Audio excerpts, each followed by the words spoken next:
دهه ما یکی از دهه‌های قدیمترین ناحیه ورزاب است. این کوههای خودم اون طرف یک تا یایلاق میگویم جای سلخینی و همونجا یک آب میبره همونجا تمش داره. اگر مردم استعمال کنن فشار آدم پس میکنه. اگر فشار بلند داشته باشه فشار پس میکنه. بعد قند وای میکنه، معتدل میسازد و بسیار گوارا است. مردم از هر گوشه و کنار میان آب چشمه رحمت را زیارت میکنند، دست و صورت خود را میشویند با اون امیدی که خداوند به آنها نور و ضیا، زیبایی و صفا بخشد.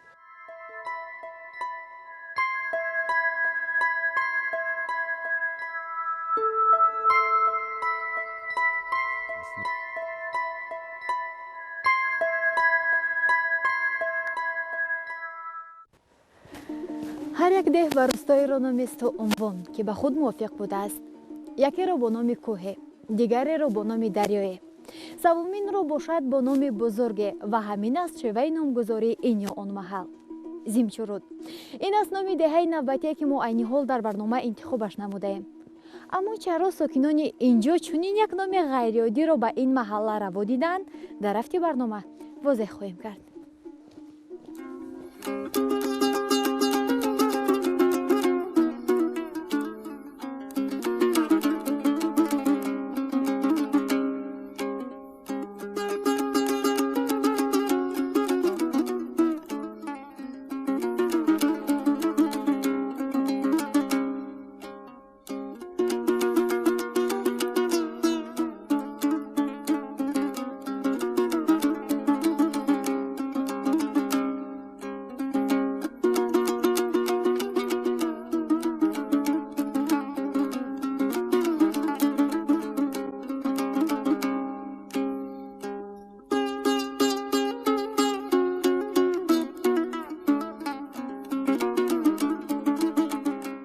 قبل از آغاز جستجوی پیدایش نام دهه مذکور خواستیم صحیفه تاریخی آن را ورق گردان کنیم. مردم سربلند و سرفراز از تاریخ گذشتگان اینجا لب گشودند. دهه زیمچرود ناحیه ورزاب یکی از دهه‌های باستانی منطقه به حساب می رود. دهه ما یکی از دهه‌های قدیمترین، سیر معلومات‌تر و سیر اهالی‌تر است. بعد تأسیس یافتن ناحیه ورزاب سال 1934 نخستین بار رهبر ناحیه ورزاب کاتب رایکام و اسپالکام از همین دهه ما بودند که شادروانها رجب یوسف و خدای نظر بودند. از قدیم ایام این دهه یکی از دهه‌های سیر معلومات‌تر است که در تمام عموماً ساحه کشور گویم ساحه جمهوری تاجیکستان از اختصاص‌های گوناگون همچون آموزگار، انژینر، ساختمانچی عموماً تا دکتر و پروفسور نامزدهای علمی در این دهه ارزی وجود داشتند و وجود دارند. مردم از گفته گذشتگان قید کردن ضرور است که مردمی که در این دهه زندگی میکنند اساساً آمد آنها از ولایت سوق شخصاً از پنجکند، سمرقند، بخارا، کانی بادام که در اینجا تحصیل میکنند. اکنون موافق گفته گذشتگان ما برای آباد کردن اون مردم کوچیده کوچ بسته به این ناحیه به این دهه ما آمده این دهه را آباد کردند. تاریخ این دهه چندین هزار سال مردم یعنی چندین هزار سال مردم این دهه اینجا مسکون بودند.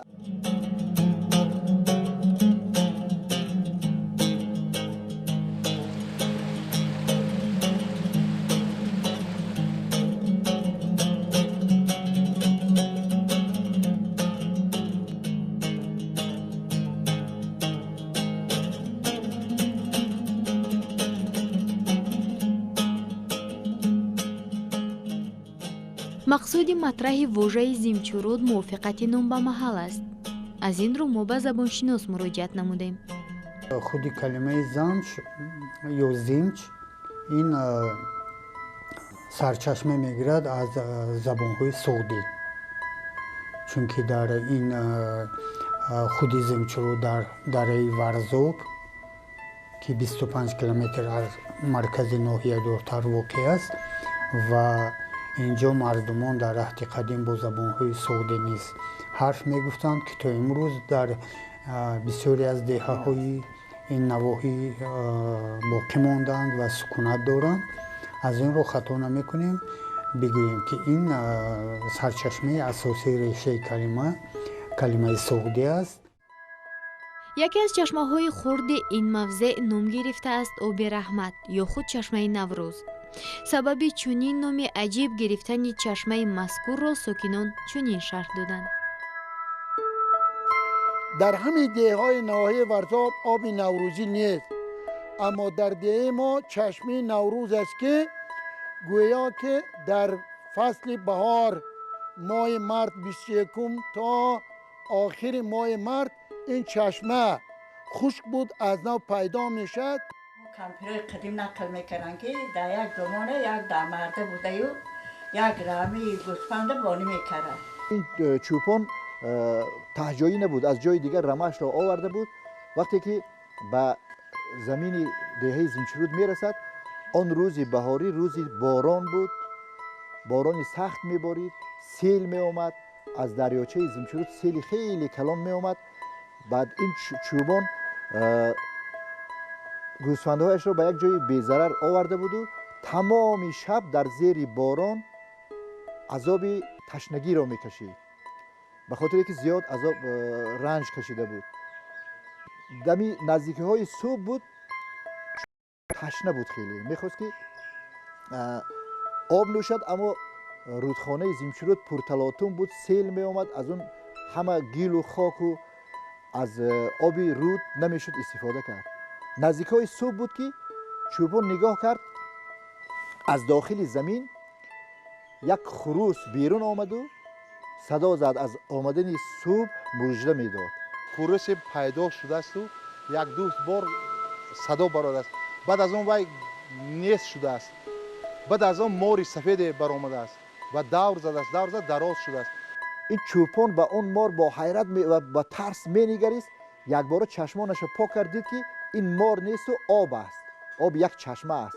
با شتاب رفت، از این آب چشمه نوشید، شکرانه ایزید کرد، بعد دست و صورتش شست و به مردم دهه آمده قصه کرد که امشب من این حادثه را دیدم.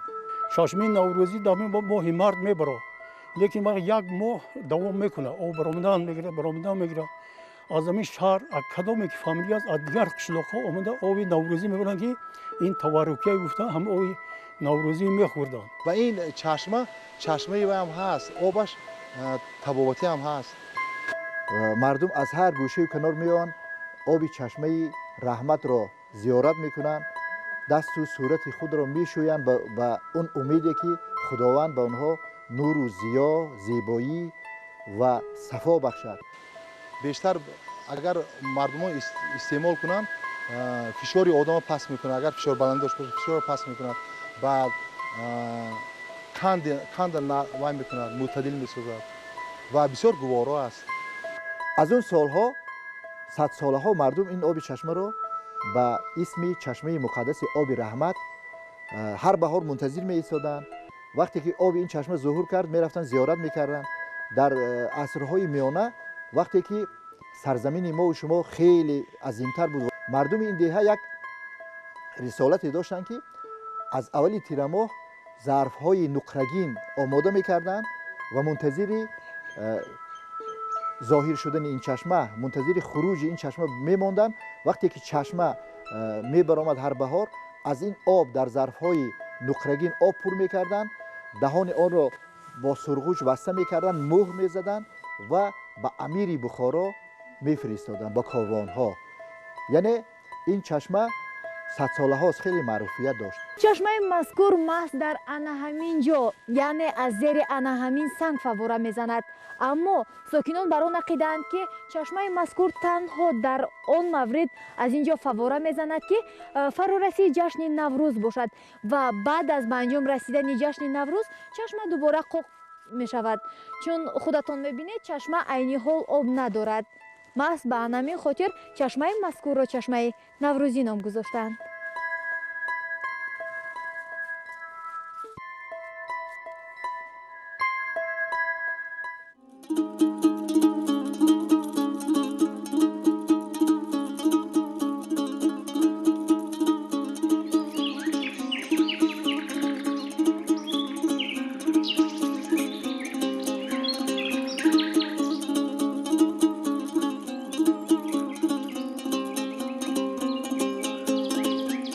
ҳар як халқу миллатро урфу одатест ки танҳо ба худи онҳо мувофиқ аст. мо тоҷиконро чунин одат шуда ки гузаштагони хешро пос дорему ҳурматашонро ба ҷо орем. сокинони ин деҳ низ бо суханони нек гузаштагони хешро ёд мекунанд. деҳи мо аз гузаштагон то имрӯз китоби таърих навишта шудааст, яъне китобе ки дар ин деҳи мо 9 та гӯё мазор аст. мазорҳое ки онҳо ба эътибор гирифта шуданду шинохта шуданд ва мардуми ҷумҳурии тоҷикистон, кишвари тоҷикистон медонад ки дар деҳаи зимчурӯ 9 та ҷойи муқаддас аст, ки яке аз онҳо мо бобои халифа мегӯем ки бузургонҳое ки дар он ҷо хобанд, гузаштаи онҳо мо то имрӯз онҳоро пос медорем, эҳтиром мекунем. انا با خیلی با من اونجا تو توقع پیشی مگزینی چشمه میره انا اونجا مزاره وای رفتگی من درونی همون دچه دم مزاره با هی بالا دچه های بالا ده اونجا دم با 70 را میگن اونجا دم مزاره خیلی آدم های قدیم میگفتن ما هم گوش میکردیم. дар деҳаи зимчурӯд зиёратгоҳҳо, ҷойҳои муқаддас, ҷойҳои ёдгориҳои таърихӣ хеле зиёд ҳаст. аз ҷумла ёдгориҳои таърихӣ хеле қадима ҳастанд ки аз давраи то исломӣ боқӣ мондаанд ва таърихи ин ёдгориҳо аз тариқи ривоятҳои мардумӣ то ба замони мо омада расидаанд. масалан як зиёратгоҳи хеле қадима дорем бо исми хоҷаи ҳафтдодарон. тибқи ривоятҳои қадима дар он замонҳое ки мардумон инсонҳо бо девҳо ҷанг мекарданд, дар разми муқобили девҳо дар ин рӯсто 7 та бародар буданд ва онҳо якта хоҳар доштанд. бародарон ҳар рӯз мерафтанд ба майдони разм бо девон ҷанг мекарданд ки ин заминҳоро, марзу буми бобоиро аз асорати девҳо озод кунанд ва ғуруб ба хона бармегаштанд. хоҳаракашон бародаронро мунтазир буд дар хона, об гарм мекард, либосҳоашон мешуст, ғизо барои инҳо омода мекард ва субҳ ба сангар онҳоро мефиристод. як рӯз хоҳарак бародаронашро ба майдони ҷанг фиристоду ғуруб онҳо барнагаштанд. хоҳарак тамоми шаб гиреву нола кард, мунтазир монд. баъд субҳ вақте рафт дар сангар, дар майдони ҳарб, бародаронашро, ҷасадҳои бародаронашро ба хун олуда шаҳид дарёфт. яъне девон ин 7 бародарро шаҳид карда буданд. баъд хоҳарак ки дар деҳа ба ғайр аз инҳо дигар инсонҳо боқӣ намонда буданд, ҷасадҳои ин бародаронро ба хок супорид ва то нафаси охирин дар болои гӯри бародарон гирья мекард. тибқи ривоят аз ашки ин хоҳарак дар болои қабри бародаронаш мисли ин чинорҳои азим 7 адад чинорҳо рустанд ки он чинорҳо то имрӯз ба исми мазори чинорҳои 7 додарони шаҳид боқӣ монда ҳастанд. он чинорҳо албатта ҳазорсолаҳо умр диданд, аз буну реша бузург мешуданд, чанд сад сол умр медиданд. баъд пояи асосии чинорҳо мешикаст, боз аз нав аз худи буни ҳамон дарахтон навдаву шоху баргҳои нав мерӯстанд. ин чинорҳоро умрашонро тӯлонӣ мекарданд.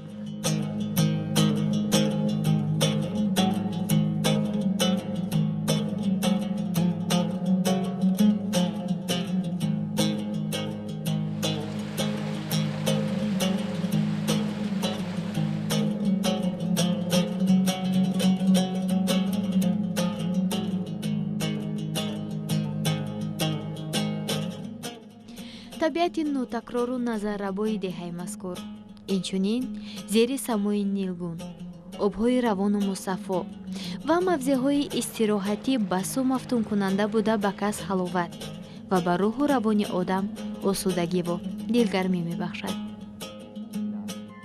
Железный дорожный район راهی آهن لاگیرای من این دای پایان انا اونجا در تابستان طلبا آدیخ میکنن استراحت میکنن در اونجا 45 سال همه پدری من خطی مادرم در همونجا قربول بودن انا و یا گذاشتن بعد از سری و یا با دادرم با آیلش همونجا در قربول هم مهمانای زیاد هر کجا می بودن از وقتی که در همینجا خود من حاضر داشت هستم اینجا آمده وقتی گوییم حکومت سوویتی تشکیل شده بود آمده حتی خیمه زده همینجا استراحت میکردیم همه آدیخ میکرد ارتیسا و معلمای پدینستود اونیورسیتیت رئیس های کلخات ایلی ناباد بودن رایان 5 بودن ای پامیر بودن ای تمام جا می آمدن کتی آدیخ میکرد در اون جایی که امروز مکتبی رقم 6 دهه زمشورود جایگیر است پیش در اینجا استراحتگاهی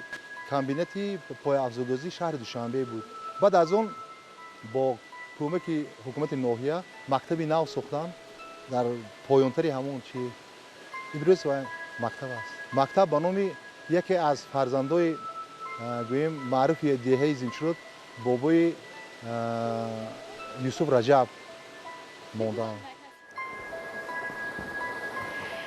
بابا یوسف رجا از روی معلوماتی که من دارم پیشتر کاتب رایکوم ناحیه ورزاب بودن بعد از اون در ناحیه لینین سابق امروز ناحیه رودکی بعد از اون رئیس کلخوز پبید رایون لینین بودن تا نفقه برآمده بعد در دیگه ساختارها هم کار کردگیان خودشون زاده دهه زمشورودن استراحتگاه این شورای وزیران بود حاضر همینجا هست این همینجا هست حاضرم از اما دوره حتی گفتم این آواز کردگی وقتی که نه حکومت سوویتی بار تشکیل شده بود همون وقتات هست تا حاضره فقط اینکه خانه خیلی نقض کردن خوب کردن اون وقت خانه نه پلاتکا زده می ایستاده در همونجا تا حاضره همینجا آدیخ میکنه دیگر جا آمده آدیخ میکنه میمونایی که از مسکو دیگر جا با اینجا میبیان یا تماشا میکنه با میرن در دهه مذکور از قدیم‌الایام مرکزهای فراغتی زیاد فعالیت میکردند.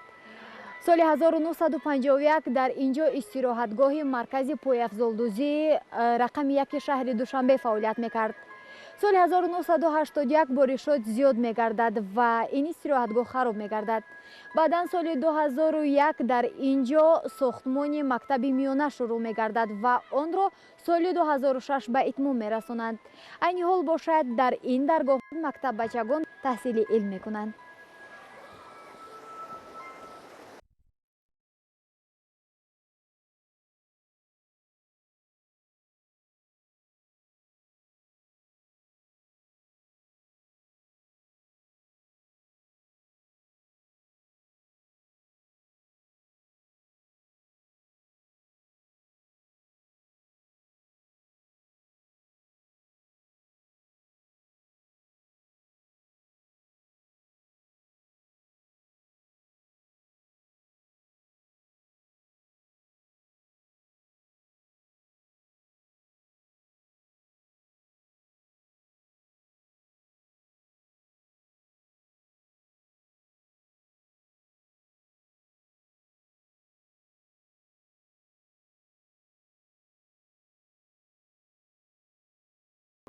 بهتر از خلق کسی در نامگذاری زبردست‌تر نبوده است. طبیعتی دلفریب با هزاران رنگ و ریب، چشمه‌های شیروار سفید، این همه در دهه مذکور به نظر می رسد. چون از تاریخ پیدایش نامی دهه مذکور پرسان شدیم از ساکنان چنین پاسخ شنیدیم. اصلا اگر معنی این دهه را گیریم زمچرود با دو واریانت آمده است. یک از زمچرود است دوم زمچرود. زمچ یک نمود ترشی هست، یک معدن ترشی که هنگام رنگ کردن ابریشم از اون استفاده میکنن در صنایع رنگباری. کلخات ما کار میکردم همون من این کوههای خودم اون طرف یک تا یایلاق میگویم جای سلقینی و همون جده یک آب میبره همون جده شمس داره. یک شمس گفتنی بوده یایلاق زمچ میآورده برای همین دهها آورده. اون وقت هندکویی بسیار بود، آورده هنده دا میکوفتن بعد در دستا میمونه پوست نقض شد و خوشبو شد ناخونا دستا دا میموندن به نام می‌آورد. بعد میگن که همون آدم به نام می‌آورد زمچ گفتنی نام می‌آورد. استقرار معدن زمش به خاطر در کوه خیلی بلند است. زمانهای پیش با طور دستی از اون معدن استفاده میکردن، الان اون معدن استفاده نمیشود و آبی که از اون چشمه، از اول این چشمه که از معدن زمش می آید یک طعم ترشی دارد، بعد اون رو همچون دوا استفاده میبرند. وقتی که مثلا دردی دهان پس طفلان وقتی میشوند از این خودی زمش و از اون آب چشمه برای تداوی امراض دهانپزی مردم استفاده میبرند. بیشتر در همین نامگذاری های محل های اهالی نشین شهر دهات از قدیم الایام خصوصیت های بیولوژی طبیعی و جغرافی نیز خیلی بر اعلی به نظر گرفته میشد و این مشاهده هم میشود. در قیاس به این مسئله ما میتوانیم در بررسی نام دهه زمچرود همین رو گوییم که اصلا زمچرود از نامی گویم روده گرفته شده است که در این محل جایگیر است، یعنی زمچرود. و در رود علاقه به ما معلوم است که دریا نهر را افاده می کند، رود صاف کلمه تاجیکی، و زمچ باشد که در شکل زمچ می آید. اینجا همه رو گفتم ممکن است که این در فرهنگنامه های معتبر پیش از همه افاده کننده زمچ که معنای زوج را نیز افاده می کند، یعنی شبیه به کونی نمک، یک گویم زمچ بلور که می گویند مانندی دارد به نمک سفید و این همون ماده شیمیایی است که گویم در ترکیبی آبی همین رود شاید بیشتر باشد و یا اینکه همون آبشاری که به این رود آمده یک جای می شود شاید از ترکیبات بویی همین زمچ یعنی همون زمچ بلور بیشتر باشد. در قسمت بالای دیه در دهه نشکوت گفتید دره هست، در آنجا چشمه است، چشمه همین خواجه زمچ پزیو در دوره قدیم از همین چشمه زمچ استحصال میکردن. وقتی که دخترها دستانشان رو حنا میبندن در داخل اون حنا این زمچ رو استفاده میکنن، یعنی در بالای دیه ما یک معدن زمچ هست و این رود زمچرود که از اونجا جاری می شود با همین اسم زمچرود را گرفته است که با گذشت سالهای زیاد واژه زمچرود به زمچرود مبدل گشته است. در دیه ما از سه طرف آب می آید که این دریاها دایره مثال کودره می گویند، دایره دره می گویند و دایره انگارزن می گویند. چشمه ها بسیار است، هر یک دره چشمه خنک است. این از جهتی او از جهتی چی قشلاق بسیار بوی است. یعنی هر جایی که قدم مونه در زمچرود آب است، از همین قسمت پایان دیه تا بالا من کوهایی که در بالا هستن تا اینجا هر جا هر سری قدم چشمه هست. من رود زمچرود که جاری میشود بیشتر از همین چشمه ها جمع شده چشمه ها رود تشکیل میکنند.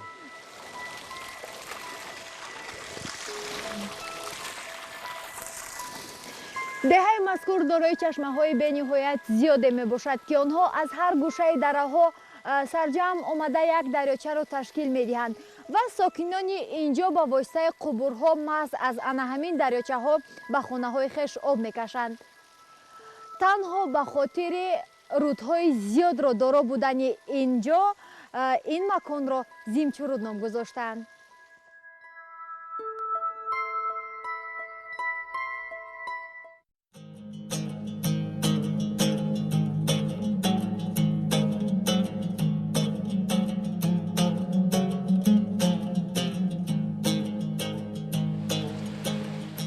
زمچرود و رودهای روان برای مردم اینجا مقدس است و عزیز. зеро аз обаш нӯши ҷон мекунанду хокашро чун сурма ба дидагон мемоланд. аз ҳавои муаттару табиати муяззанаш нафас мекашанду ҳаловат мебаранд. ин диёр беҳешт аст ва гӯшае аз сарзамини тоҷикони дунё. зимчуруд деҳаи зебо ва сони ҳазорон деҳоти дигари тоҷикистон фиреби назар дорад, чаро ки бениҳоят зебосту дилрабо. тамошобинони азиз, ҳар он маълумоте ки тавонистем тӯли як рӯз ҷамъоварӣ намоем пешниҳоди шумо сохтем. то наздиктарин дидор.